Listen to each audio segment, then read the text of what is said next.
tous, aujourd'hui on va voir comment on peut construire un igloo très facilement. C'est juste en fait un igloo de survie que je vais vous montrer, fabriqué uniquement avec de la poudreuse.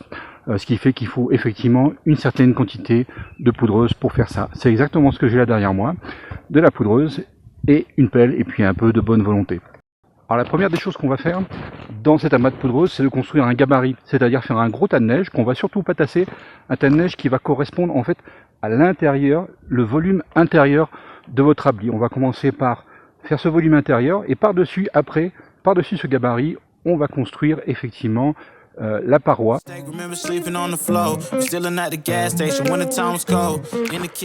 Alors voilà, pour l'instant j'ai juste fait un tas de neige très très grossier, vous voyez, qui donne juste en fait la forme de mon igloo. Voilà, juste la dimension intérieure, l'espace.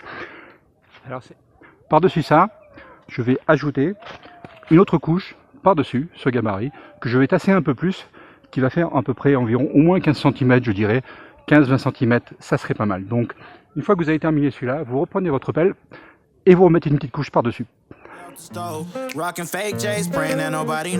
Bon, voilà, comme vous voyez, j'ai terminé. Ça prend pas mal d'énergie quand même pour faire tout ça. Voilà, ce qui est important, c'est qu'au final, la forme soit vraiment assez bien faite. C'est important pour la suite des événements. Donc vous voyez, j'ai rajouté une vingtaine d'épaisseurs de centimètres.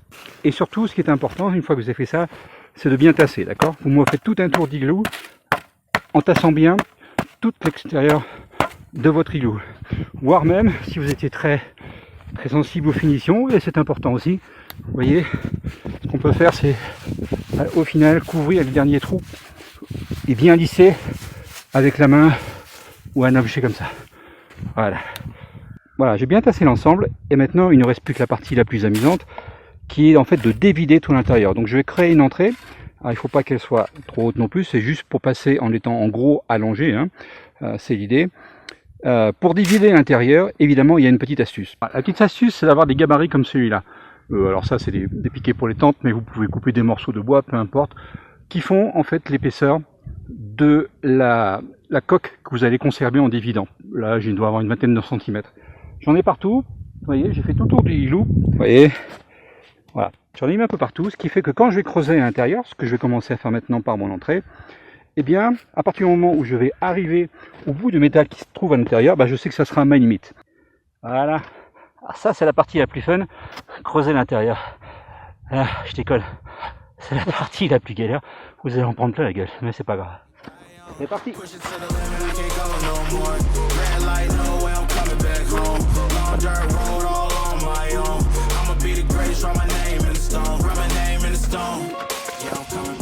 Alors évidemment, on essaye de divider en premier lieu par la partie supérieure, pour des raisons évidentes, structurelles.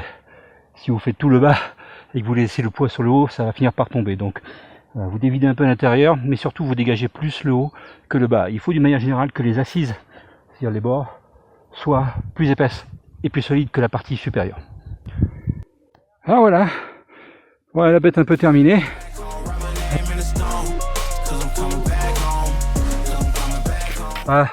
Vous allez vous rendre compte que finalement les bâtons sont peut-être pas forcément utiles. Là, je ne sais pas si on le voit dans la caméra, mais quand vous approchez la surface, vous commencez à voir la lumière au travers, d'accord? Donc voilà, on garde un petit peu de lumière sur la partie supérieure. Puisqu'on peut y mettre un humain et un chien. Alors là, j'ai fait un peu grand quand même. Viens Titou. Alors là, j'ai fait un peu grand, d'accord? C'est plus, voire même un petit hôtel. Attention, Titou.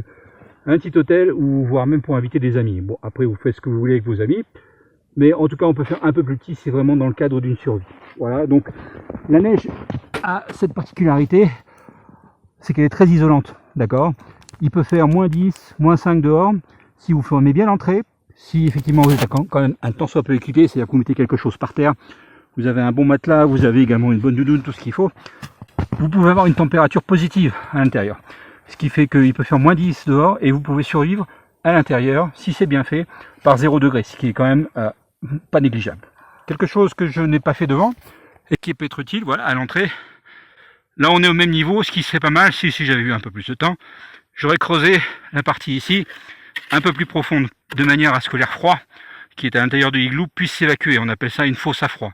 Voilà, c'est un trou que l'on creuse en fait à l'entrée où l'air froid peut s'évacuer.